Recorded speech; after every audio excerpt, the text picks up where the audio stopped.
Okay, good morning and welcome to the YouTube channel of Sri K. N. Shah Model Science School. આપણે unit 3 complete કર્યો તો unit 4 માં જે read 1 છે આપણું જેનું નામ છે માઇન્ડ બોડી મેડિસિન. હવે માઇન્ડ બોડી એન્ડ મેડિસિન આનું જે રિલેશનશિપ છે માઇન્ડનું બોડી સાથે, બોડીનું માઇન્ડ સાથે અને આ બંનેનું મેડિસિન સાથે, એ રિલેશનશિપ જબરદસ્ત છે અને એને સમજવાની પણ જરૂર છે એકચ્યુઅલી. અને હાલ તો ખાસ કદાચ જે પરિસ્થિતિમાં આપણે જીવી રહ્યા છીએ, જે પ્રકારની મેન્ટલ કન્ડિશનમાં આપણે જીવી રહ્યા છીએ, જે ડર સાથે આપણે જીવી રહ્યા છીએ, તો હાલ તો ખરેખર આ પાર્ટને વધારે સારી રીતે સમજવાની જરૂર છે. માઇન્ડ બોડી એન્ડ મેડિસિન એટલે કે રિલેશનશિપ શું છે, શું સમજાવવા માંગે છે પાર્ટમાં જોઈએ આપણે. હું કોઈ આનું ઇન્ટ્રોડક્શન નહીં આપું, કારણ કે જેમ જેમ પાઠમાં જઈશું એમ વધારે સમજાતું જશે તમને કન્ટેન્ટ. કોન્સેપ્ટ આ છે કે માઇન્ડ બોડીનો એકબીજા સાથેનો રિલેશનશિપ, કઈ રીતે માઇન્ડ ઇફેક્ટ કરે છે બોડી ઉપર, કઈ રીતે આપણી બોડી ઇફેક્ટ કરે છે માઇન્ડ ઉપર, અને કઈ રીતે મેડિસિન ઇફેક્ટ કરે છે આપણી બોડી અને માઇન્ડ ઉપર. રાઈટ? તો ત્રણે ત્રણનો ઇન્ટર રિલેશનશિપ જેને કહેવાય, એકબીજા વચ્ચેનો રિલેશનશિપ કયા પ્રકારનો છે એ સમજાવવા માંગે છે. એની શું અસર આવે છે આપણા આખી ઓવરઓલ બોડી ઉપર, માઇન્ડ ઉપર, એ સમજાવવા માંગે છે. જોઈએ. If we look at different people in the world around us, we observe that all of us are not all alike. If we look at different people in the world around us, આપણે આપણી આજુબાજુમાં રહેતા લોકોને જોઈએ. આજુબાજુમાં એટલે બહુ દૂર પણ જવાની જરૂર નથી. માનું ત્યાં સુધી તો ફેમિલી મેમ્બર્સને પણ જુઓ તમે, નહીં સોસાયટીમાં રહેતા લોકોને જુઓ તમારી આજુબાજુમાં. તો શું કહે છે? If we look at different people around us, જે આજુબાજુમાં આપણે લોકોને જોઈએ, અલગ અલગ લોકોને, we observe that all of us are not all alike. તો આપણને એક વસ્તુ દિમાગમાં આવે છે કે હા, વી આર નોટ અલાઇક. અલાઇક મતલબ સેમ, એક જેવા, સરખા. તો એ તો આપણને બિલકુલ ક્લિયરલી ખબર પડી જાય છે કે આપણે એક સરખા નથી. રાઈટ? જોઈને જ ખબર પડી જાય છે કે આપણે એક સરખા નથી. ફિઝિકલી પણ નહીં, મેન્ટલી પણ નહીં. ભલે એક જ ફેમિલીમાં જન્મ્યા હોય તો. રાઈટ? કદાચ ભાઈ બહેન હોય તો આપણે ચહેરા મળતા આવતા હોય, નજીકના થોડા ઘણા, બે ભાઈ હોય, બે બહેનો હોય તો સેમ હોય. ઇવન ટ્વિન્સ હોય તો બિલકુલ ચહેરા સેમ હોય, એવું બને છે. પણ મેન્ટલી તો બંને અલગ અલગ પ્રકારના, મતલબ કે આપણે ફિઝિકલી અને મેન્ટલી એક જેવા હોતા નથી. Each one of us is different in many ways, both physically and mentally. આપણામાંથી રહેલો એક માણસ, each one of us is different in many ways. એ ઘણી બધી રીતે અલગ હોય છે, ઘણી બધી રીતે. both physically and mentally, એમ કે બંને, શારીરિક રીતે પણ અને માનસિક રીતે પણ. શારીરિક સ્ટ્રેન્થ પણ અલગ હોય છે એકબીજાની, માનસિક સ્ટ્રેન્થ પણ અલગ હોય છે. રાઈટ? વીકનેસીસ પણ અલગ હોય છે એકબીજાની. રાઈટ? કોઈની વીકનેસ કોઈ અલગ છે, કોઈની વીકનેસ અલગ છે. We ought to understand our own nature and the nature of others for our own happiness and well-being in life. We ought to understand our own nature. આપણે શું કહે છે? આપણા સ્વભાવને. નેચર એટલે પ્રકૃતિ, સ્વભાવ. આપણા નેચરને પહેલાં તો સમજવાની જરૂર છે, આપણા પોતાના નેચરને. ઘણા લોકોને એમ લાગે છે હું જાણતો જ મારી જાતને, ઘરમાં શું છે. ના, એકચ્યુઅલી એવું નથી હોતું.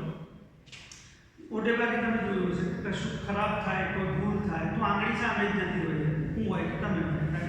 આપણા તરફ આંગળી આવતી નથી, મતલબ કે આપણે આપણી તરફ જોવાનું તો બહુ ઓછું કરીએ છીએ. રાઈટ ને? સ્વામી વિવેકાનંદ એવું કહે છે કે દુનિયામાં સૌથી બુદ્ધિશાળી માણસ છે જે દરરોજ લગભગ 5 મિનિટ, ઓછામાં ઓછી 5 મિનિટ તો પોતાની જાત સાથે વાત કરે. રાઈટ? પણ એવું બહુ ઓછું જોવા મળે. તમે કદાચ યાદ કરો કે તમે ક્યારે પોતાની જાત સાથે આરામથી, શાંતિથી વાત કરી. બીજા લોકો સાથે બહુ મસ્તીથી વાતો કરતા હોઈએ. પોતાની જાત સાથે વાત કરો ત્યારે આપણે જવાબો મળે આપણે કે આપણામાં શું સ્ટ્રેન્થ છે, શું વીકનેસીસ છે, આપણે ક્યાં પ્રકાર છીએ, આપણી પ્રકૃતિ કયા પ્રકારની છે. આપણે તો જનરલી હોય છે કે આપણે તો ખોટા હોઈએ જ ના શકીએ, દરેક વ્યક્તિ સાથે આપણે હોય. તો આપણે આપણી પ્રકૃતિને પહેલાં તો સમજવાની જરૂર છે. એન્ડ શું કહે છે? The nature of others. અને આજુબાજુના લોકોના સ્વભાવને પણ સમજવાની જરૂર છે. નેચર ઓફ અધર્સ એટલે આમ તો ઘણા બધા લોકો અહીંયા અધર્સ એટલે બીજામાં, પણ હું તો એમ કહીશ કે બીજા તો ચલો પછી સમજીશું આપણે. ફેમિલીથી તો શરૂઆત કરી શકીએ ને, ફેમિલી મેમ્બર્સથી. રાઈટ? તો પહેલાં તો એમને પેરેન્ટ્સ છે, આપણા બ્રધર સિસ્ટર છે, અંકલ આંટી છે, એમને સમજો. ટીચર્સ છે તમારા માટે, કારણ કે ટીચર્સ તમે ભલે મનુષ્ય જ છે જેવા ટૂંકમાં ટીચર માણસ જ છે. You have to understand his nature. દરેક ટીચર અલગ અલગ પ્રકારની પ્રકૃતિ હશે, right. You have to understand that, કારણ કે તમારે એની સાથે પણ સમય અહીંયા પસાર કરવાનું છે, એની સાથે તમારે કામ કરવાનું છે, તમારે સમજવાની જે વાતો ને યુ હેવ ટુ અન્ડરસ્ટેન્ડ. જેમાં મેં સ્ટુડન્ટની પ્રકૃતિને સમજવાનો પ્રયત્ન કરીએ છીએ તો જ અમે કનેક્ટ થઈ શકીએ ને સ્ટુડન્ટ સાથે. You have to understand the nature of teacher also. Parents પહેલાં તો મેં કહ્યું બ્રધર સિસ્ટર અલગ પ્રકૃતિ હોઈ શકે. તમે એકદમ શાંત હો, તમારો ભાઈ કે બહેન છે એકદમ અગ્રેસિવ હોય છે, યા તો તમે અગ્રેસિવ તો તમારો ભાઈ કે બહેન એકદમ શાંત હોય છે, રાઈટ. તમે દરેક કામ આવતા હોય તો તમે આરામ કરો. પોસિબલ છે ને, આ બધું જોવા મળ્યું હશે તમને ફેમિલીમાં ઓબ્ઝર્વ કરતા હોય. કેરેક્ટર બધા અલગ અલગ હોય. મમ્મી એકદમ નોર્મલ શાંત હોય છે કે પપ્પા અગ્રેસિવ હોય છે, પપ્પા ફૂલ કામ હોય છે કે મમ્મી અગ્રેસિવ હોય છે. પ્રકૃતિ છે, રાઈટ. તમે પછી એ બાબતને લઈને નેગેટિવ થવા એમની બાબતમાં તો કઈ રીતે રોજ જીવવાનું એમની સાથે. You have to understand him or Har. Parents mummy કે પપ્પા હોય, ભાઈ કે બહેન હોય, you have to understand, right. કોના માટે કેમ સમજવાનું છે? પોતાના સ્વભાવને સમજવાનું છે કે સામેવાળાના સ્વભાવને સમજવાનું છે? કેમ સમજવાનું છે? For our own happiness and well being in life. આપણી ખુશી માટે, આપણા સારાપણા માટે લાઈફમાં આપણે શાંતિથી જીવી શકીએ. નહીં તો તમે રોજ ડિસ્ટર્બ થશો મેન્ટલી, કશું ને કશું બનતું રહેશે, રાઈટ. અને આ તો હજુ મેં ફેમિલીની જ વાત. ચલો ફેમિલી તો આપણને સમજે, આપણે ફેમિલીને સમજીએ, કેટલીક બાબતો ઇગ્નોર કરશે. તમે અગ્રેસિવ હશો તો પણ તમને માફ કરી દેશે કે ચાલ જવા દે, સ્વભાવ થઈ ગયો. પણ બહારની દુનિયામાં જ્યારે નીકળશો તમે કે જ્યાં લોકો તૈયાર નથી બેઠા ને ભાઈ પપ્પા નામ લઈને કે આઈ આર મોસ્ટ વેલકમ, હે ને, તમને કોઈ તકલીફ નહીં પડવા દઈએ, ખુશી ખુશી. તો એ તો શક્ય નથી બહારની દુનિયામાં. તો અલગ અલગ વિચિત્ર પ્રકારના માણસો. વિચિત્ર ઇન ધ સેન્સ કે સારા પણ મળવાના, ખરાબ પણ મળવાના, રાઈટ. બધા આપણા જેવા જ છે નોર્મલી, કંઈ આપણાથી અલગ નથી. પણ સારા પણ મળવાના જે તમને આરામથી સારી રીતે વાત કરશે, કેટલાક એવા પણ મળશે જે રૂડલી બિહેવ કરે, તમને સારી રીતે વાત ના મળે. તો અલગ અલગ પ્રકારના લોકો મળવાના, અને તમે એક્સપેક્ટ ના કર્યું એવું બિહેવિયર સામેથી આવે એવું પણ મળવાનું. આ બધા સાથે ડીલ કરવા માટે આપણે આ બધું જોઈને ડિસ્ટર્બ ના થવા જોઈએ. એના માટે તમારે આ બધું સમજવાની જરૂર છે. કે છે કે તમારા પોતાના સ્વભાવને સમજી લો પહેલાં તો, જ્યાં સુધારો કરવાની જરૂર હોય ત્યાં સુધારો કરો. પોતાના સ્વભાવને સમજવું એનું એક એક્ઝામ્પલ તમને આપું તો તમે કદાચ નામ સાંભળ્યું હોય રોજર ફેડરરનું. તો ટેનિસની દુનિયામાં લોન ટેનિસ હોય કે પછી જે ટેનિસ ગ્રાઉન્ડ પર રમાય, લોન ટેનિસમાં રમાય, ક્લે કોર્ટ ઉપર રમતા હોય એવું. તો ટેનિસની દુનિયામાં રોજર ફેડરર બહુ મોટું નામ છે. તમે સાંભળ્યું છે, જે કેટલાક જીનિયસ થઈ ગયા એમાં એક નામ છે Roger Federer, right. Roger Federer માટે એવું કહેવાય કે બહુ અગ્રેસિવ નેચર હતું. જ્યારે એ 8-10 વર્ષના હતા ત્યારે બહુ જ અગ્રેસિવ નેચર હતું. એટલું અગ્રેસિવ કે જ્યારે એ માણસ જેવી મેચ હારે યા તો ખરાબ શોટ રમે તો એનું જે રેકેટ હોય ટેનિસનું એ જમીન પર જોરથી પછાડતો અને તોડી નાખતો, યા તો રેકેટ તોડી નાખતો, યા તો આજુબાજુમાં કશું પડ્યું હોય એને લાત મારતો, રાઈટ. આ પ્રકારનું નેચર હતું. એટલે જે ખરાબ બિહેવિયર કરી શકાય, બહુ જ ખરાબ, બહુ જ અગ્રેસિવ. એમ કહે છે રોજર ફેડરર કે પછી 10-12 વર્ષની ઉંમરે એને કોચ મળે અને એ કોચ સાથે પછી એની ટ્રેનિંગ શરૂ થઈ. એ કોચે સૌથી પહેલાં એની રમત ઉપર ધ્યાન નહોતું આપ્યું. સૌથી પહેલાં એના સ્વભાવને ચેન્જ કર્યો. મુશ્કેલ છે માણસનો સ્વભાવ બદલવો, પણ એને એની જાત સાથે એને સમજાવ્યો કે ભાઈ તારો સ્વભાવ કયા પ્રકારનો છે ને કે તારી ગેમને કેટલું નુકસાન થઈ શકે.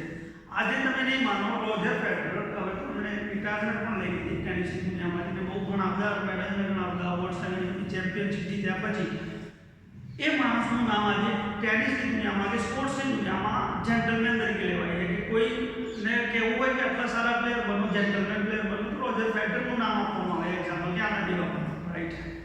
સો to understand our nature is very important. તો આ રીતે જોઈએ તો બહુ જરૂરી છે, બહુ ઇમ્પોર્ટન્ટ છે આને સમજવું. ધ શેપ્સ એન્ડ સાઇઝ, આગળ the shapes and size, temperaments and characters of people have lot of variations that must affect our health and happiness. કેમ સમજવાનું કહે છે? કારણ કે કહે છે કે જુઓ, ધ શેપ્સ એન્ડ સાઇઝ, આકાર છે, કદ છે, ટેમ્પરામેન્ટ છે, મગજ માણસનું દિમાગ, કોઈ તો મેં કહ્યું કોઈ શાંત હોઈ શકે, કોઈ અગ્રેસિવ હોઈ શકે, એન્ડ કેરેક્ટર ઓફ પીપલ, અને કેરેક્ટર લોકોના અલગ અલગ પ્રકારના કેરેક્ટર તમને જોવા મળશે. આ લોટ ઓફ વેરિએશન, વેરિએશન એટલે વિવિધતા, એમાં તમને વિવિધતા જોવા મળશે. That must affect hour health and happiness, જેની અસર આપણી હેલ્થ ઉપર અને આપણી હેપીનેસ ઉપર થાય. તમે નહીં માનો પણ આજુબાજુના લોકોની અસર આપણી હેલ્થ ઉપર થતી હોય છે, રાઈટ. તો જો આપણે સમજેલા હશું તો આપણે શાંત રહીશું, એની અસર આપણા ઉપર નહીં થવાની. કોઈની ભૂલ માટે આપણે આપણી જાતને સજા નહીં આપીએ, રાઈટ ને. તો એ રીતે આપણે ડિસ્ટર્બ નહીં થઈએ મેન્ટલી, હા.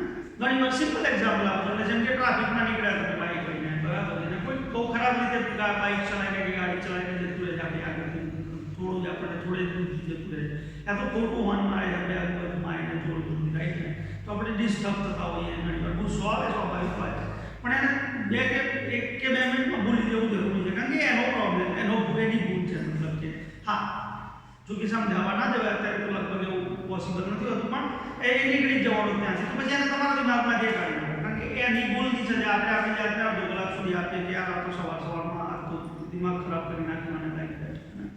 સો એ ના થવું જોઈએ, એ સમજવું જરૂરી છે. ચલો આગળ જઈએ, નહીં તો એની આપણી હેલ્થ ઉપર, આપણી હેપીનેસ ઉપર આખો દિવસ અસર રહે.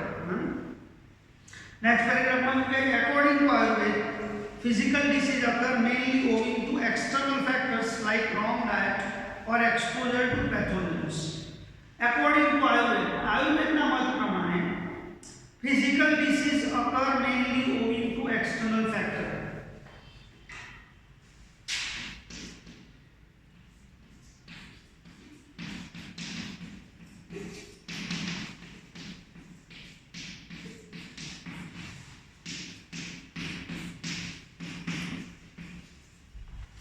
ફિઝિકલ ડિસીઝ જે છે એ શાના કારણે થતા હોય છે? ડિસીઝીસ કહું વચનમાં તો ફિઝિકલ ડિસીઝ આપવાનું છે. તો ફિઝિકલ ડિસીઝ જે થતા હોય છે, રોગો થતા હોય છે તમને ફિઝિકલ ડિસીઝીસ, તો એ જે શારીરિક રોગો જે આપણને જે થતા હોય છે એ શાના કારણે થતા હોય છે? External factors. એક્સટર્નલ ફેક્ટર્સ એટલે એના માટે બાહ્ય પરિબળો જવાબદાર છે. કેવા પરિબળો જવાબદાર છે? લાઈક રોંગ ડાયટ, એક તો ખોટો આહાર, રોંગ ડાયટ એટલે જે તમે ખોટો ખોરાક લો, ખોટો ખોરાક એટલે તમે જાણો છો કે ટેસ્ટી હોય પણ હેલ્ધી ના હોય, એ પ્રકારનો ખોરાક, રાઈટ? ટેસ્ટી અને હેલ્ધી ખોરાક લેવો જોઈએ, બંનેના ડોક્ટર્સ કહેતા હોય. તો રોંગ ડાયટ લો, તો ડાયટ કરો, યા તો ટાઈમિંગ ખરાબ હોય તો ખાવાનું અલગ અલગ ટાઈમે ખાતા હોય, રાઈટ? એટલે બધી થોડું બેલેન્સ કરવું જરૂરી છે. બેલેન્સ ડાયટ ના હોય, રોંગ ડાયટ હોય તો શારીરિક રોગો થતા હોય છે. ઓર એક્સપોઝર ટુ પેથોજન્સ, યા તો તમે પેથોજન્સ એટલે વાયરસ, એક્સપોઝર એટલે ખુલ્લા પડવું, વાયરસની સામે ખુલ્લા પડવું, તો એ તો શક્ય છે જ, કારણ કે આપણે બહાર તો નીકળવું જ પડે છે, આપણે વાયરસની સામે ખુલ્લા પડીએ જ છીએ. ફિઝિકલ ડિસીઝ આ બે કારણસર થતા હોય છે જનરલી, યા તો રોંગ ડાયટ હોય યા તો એક્સપોઝર ટુ પેથોજન્સ, યા તો તમે વાયરસની સામે તમારું શરીર ખુલ્લું હોય, રાઈટ ને? એટલા માટે અત્યારે કોરોનામાં વારંવાર સલાહ આપવામાં આવે કે માસ્ક પહેરો, રાઈટ? મોઢું અને નાક ઢંકાય તે રીતે વારંવાર સૂચના આપે. તો કેમ આપે છે? કારણ કે આપણે એક્સપોઝ નથી થવાનું એ પેથોજન્સની સામે, એક્સપોઝ ના થાવ બને ત્યાં સુધી, રાઈટ ને? એટલા માટે કહે છે કે ભાઈ જીવવું તો જરૂરી છે, બટ માસ્ક પહેરીને પણ ધ્યાન રાખવું બને ત્યાં સુધી.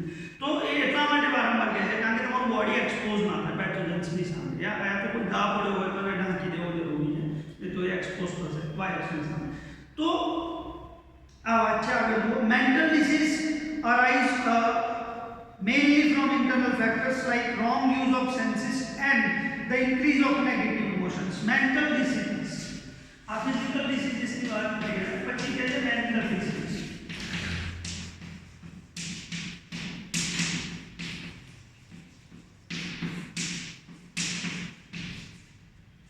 મેન્ટલ ડિસીઝીસ માટે કોણ જવાબદાર છે? તો ઇન્ટરનલ ફેક્ટર્સ જવાબદાર છે, એટલે કે આંતરિક પરિબળો, પેલા બાહ્ય પરિબળો, આંતરિક પરિબળો.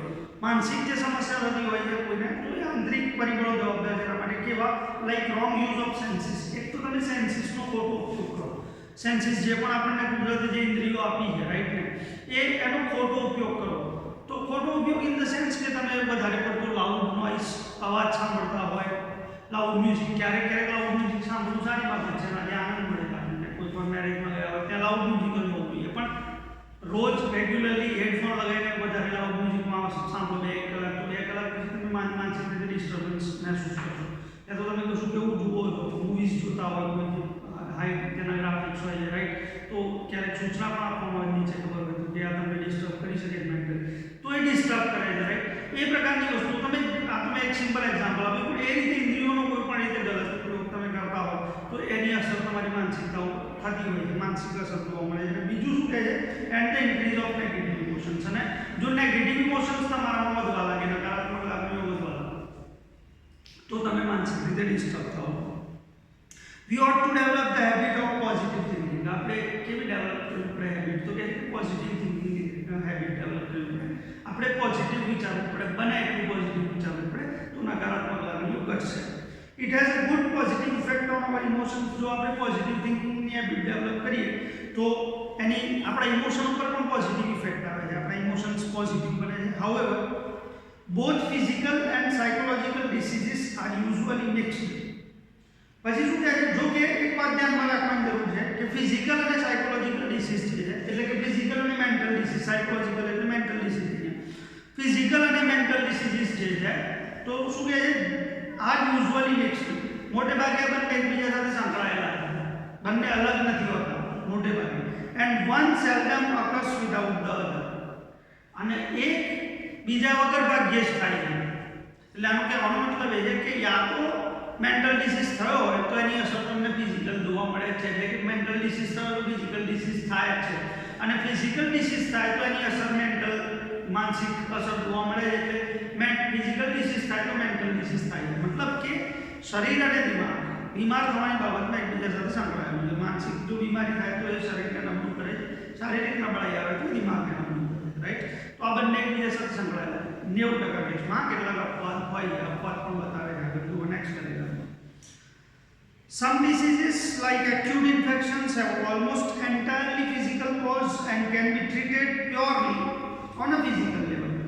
કેટલાક રોગ એવા છે કે જેમ કે એક્યુટ ઇન્ફેક્શન એટલે તીવ્ર અસર સોરી ઇન્ફેક્શન એટલે ચેપ, તીવ્ર ચેપ લાગવો, કોઈ બાબતનો ચેપ લાગે તમને, તો એ બાબતમાં કહે છે કે have almost entirely physical cause, એમાં માત્ર ને માત્ર શારીરિક કારણો જવાબદાર છે. And can be treated purely on a physical level, અને ત્યાં માત્ર ને માત્ર શરીર ઉપર જ ઇલાજ થવો જોઈએ. તો જેમ કે મેં કહ્યું કે કોઈ એક્યુટ ઇન્ફેક્શન વાળો કોઈ એવો રોગ થયો કે જે શરીરમાં જ આવે છે, જેના માટે દિમાગ જવાબદાર નથી. કેમ કે તમને કોઈ મચ્છર કરડ્યો અને મલેરિયા થયો સપોઝ ટુ કોઈને, તો એના માટે માનસિક કોઈ કારણ જવાબદાર નથી, શરીરમાં જ થયો છે, ચેપ લાગી ગયો. હવે ત્યાં આપણે માણસને દવા ના આપીને એમ સમજાવીએ કે ના તું પોઝિટિવ વિચાર, દિમાગ ઓકે રાખ, કશું નહીં થાય તમને, રાઈટ. તો એનાથી કંઈ શારીરિક કોઈ ફેરફાર થવાનો નથી, એમાં એને મલેરિયા ઓછું નથી થઈ જવાનું. It can be treated on a physical level purely, તો ત્યાં એને શરીર ઉપર જ ઇલાજ કરવો પડશે. However most disease have psychological cause. જો કે આ તો અપવાદની વાત કરીએ, પણ મોટાભાગના જે શારીરિક રોગો છે એમાં એ શું કહે છે કે સાયકોલોજીકલ કોઝ હોય છે. મોટાભાગના રોગોમાં માનસિક કારણ હોય છે. And all lasting diseases have psychological effect.